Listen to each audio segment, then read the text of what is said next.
성령께서 은사를 가지고 우리에게 오실 때 사랑으로 우리 삶을 빚도록 도전을 주십니다.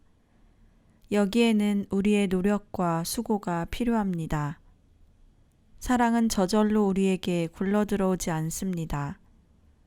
오히려 삶의 자세로서 습득해야 하는 것이며 그렇기에 더욱 소중합니다.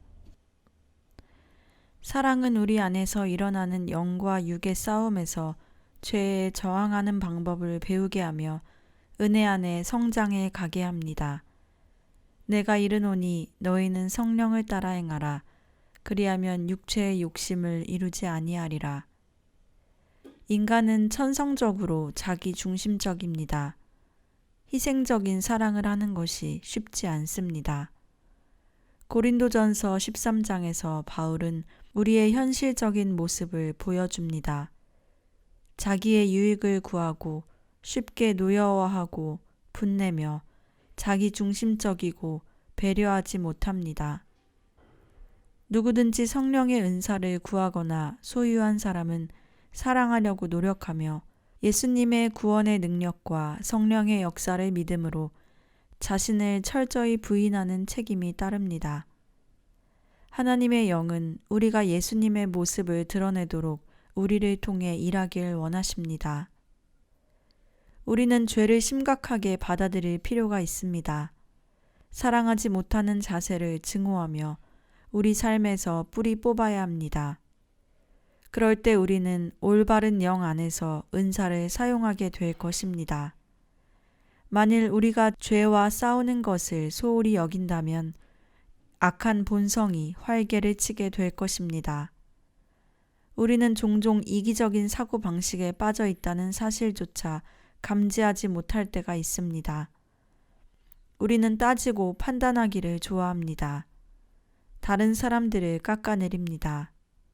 제멋대로 굴고 경쟁심이 강하며 소유욕이 강합니다. 우리의 이런 상태는 믿음이든 예언이든 구제든 방언이든 모든 은사를 무익하게 합니다. 우리에게 은사를 주시고 성품을 변화시키는 분은 하나의 동일한 영이십니다. 그분이 우리 삶을 깨끗게 하실 때 거절하면서 성령과 그의 은사를 지니고 있다고 주장할 수 없습니다. 그렇게 되면 성령의 기름 부음을 상실하거나 성령의 은사와 권능이 우리의 이기심 때문에 제멋대로 자라서 하나님을 영화롭게 하는 성령의 진정한 목적을 달성하지 못하게 됩니다. 성령은 우리가 회심하거나 우리에게 은사를 주실 때만 죄를 깨닫게 하시는 것이 아닙니다. 우리 안에서 이루어지는 성령의 역사는 평생 동안 지속됩니다. 우리는 계속 죄의 길로 빠지기 때문에 그분은 반복해서 우리에게 권고하십니다. 계속해서 우리에게 상기시키시고 바로잡으시며 훈련시키십니다. 우리의 영혼 안에서 끊임없이 이루어지는 이 공들인 변화의 작업은 성령께서 후하게 나누어 주시는 어떠한 은사보다 더 위대합니다. 성령을 거부하지 않고 그분의 정결하게 하시는 작업을 받아들인 사람은 성령의 은사를 받은 미성숙한 성도와는 본질적으로 다른 권능을 소유하게 될 것입니다. 정결케 되는 과정을 통과한 성도는 은혜 안에서 성장하는 권능을 얻습니다. 우리가 예수님을 나타낼 수 있도록 성령께서는 우리를 정결하게 하십니다. 그분을 닮아가는 것은 분명히 더 위대한 성령의 은사보다 더 위대한 권능을 부여합니다. 성령님께서 주신 은사로 기적을 체험한 한 자매의 간증입니다.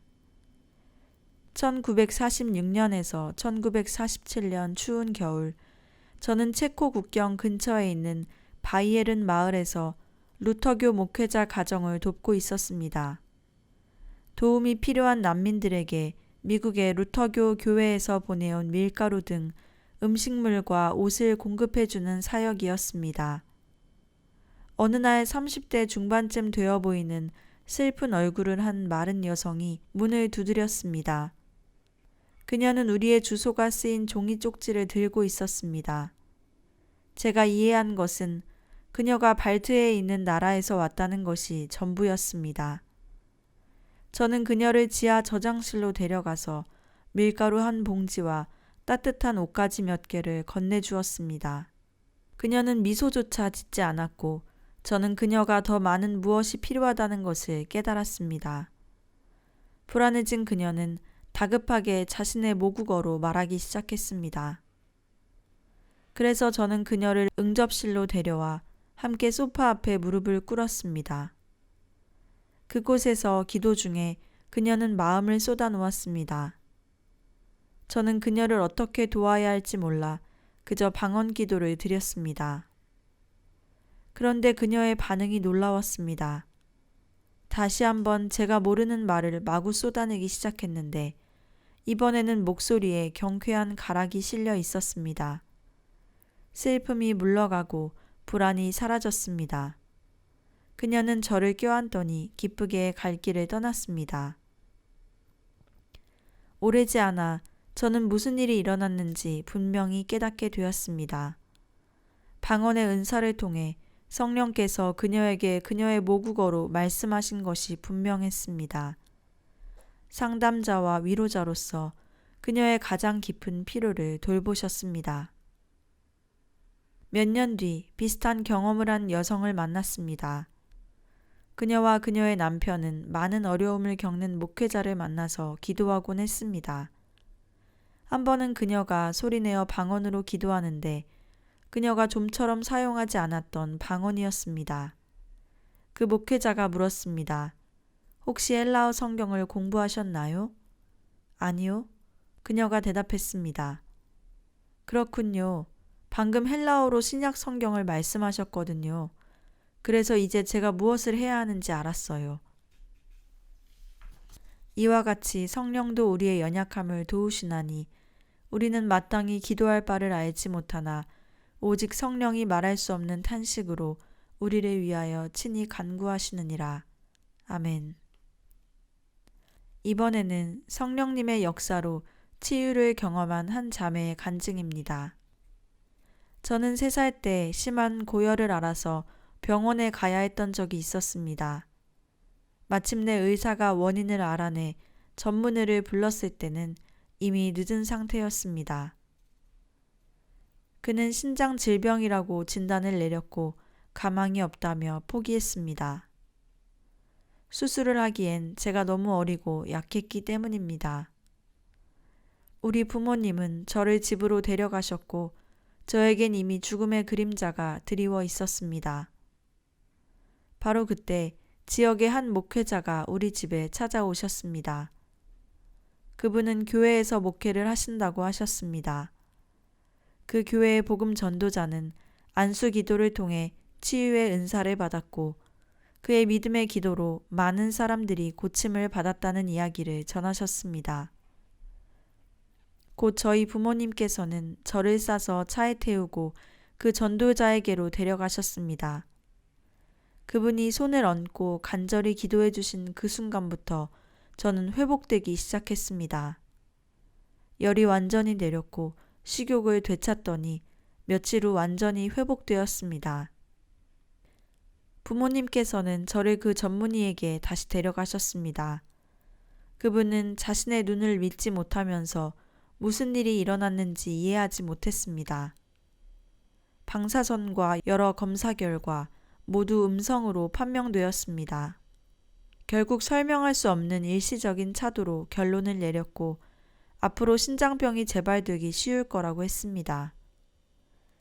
그러나 지금까지 제 신장에는 어떠한 문제도 없었습니다. 제 병이 회복될 당시 부모님께서는 저를 전적으로 하나님께 바치겠다는 서원을 하셨습니다.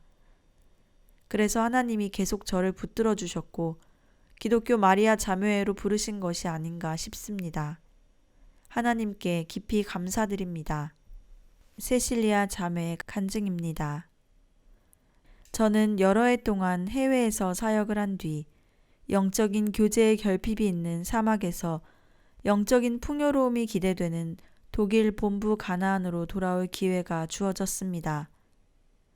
하지만 그러한 풍성함에도 불구하고 저의 영혼은 차갑고 굳어져 있었습니다. 무슨 일이 제게 일어났는지 이해가 가지 않았습니다. 저는 슬퍼지며 자기 연민에 빠지기 시작했습니다. 그러자 차츰 예수님의 마음에 이르는 길에 놓인 장애물을 깨달았습니다. 무슨 일이 일어난 것일까요? 가나안을 떠날 때 저는 매우 힘들었습니다. 하나님께 순종한다는 것이 저에게는 정말 큰 희생을 요구했습니다. 하지만 시간이 지나감에 따라 저도 모르게 더 이상 순수한 희생을 하기보다 자기 만족을 찾기 시작했습니다. 무의식적으로 만족감과 자기 확신을 키워가기 시작하면서 제 사역이 그리스도 중심이 아니라 자기 중심이 되어갔습니다. 저는 영적인 침체에 빠졌고 더 이상 예수님을 위한 사역이 아닌 것이 되어갔습니다. 그때 예수님의 이 말씀이 저에게 적용된다는 것을 깨달았습니다. 그러나 너를 책망할 것이 있나니 너의 처음 사랑을 버렸느니라. 그러므로 어디에서 떨어졌는지를 생각하고 회개하여 처음 행위를 가지라. 만일 그리하지 아니하고 회개하지 아니하면 내가 내게 가서 내 촛대를 그 자리에서 옮기리라. 내게서 안약을 사서 눈에 발라보게 하라. 저에게 이것을 깨닫게 해준 안약이 처음에 매우 고통스러웠지만 곧 제가 예수님의 책망을 완전히 받아들이고 그분 앞에 저를 낮추었을 때 우리 사이에 놓였던 장애물이 무너져 내렸습니다. 저는 울며 기뻐하고 그분을 경배하기 시작했습니다. 새롭게 사랑이 솟았고 그분의 임재가 거의 만져질 듯 했습니다. 말로 다 표현하기 어려웠습니다. 회개는 예수님께 향한 신부의 사랑을 새롭게 하는 관문이 되었습니다. 회개를 통해 제가 누구이며 무엇보다도 주님이 누구이시며 얼마나 사랑받을 만한 분이신지 다시 발견할 수 있다는 것을 항상 체험합니다.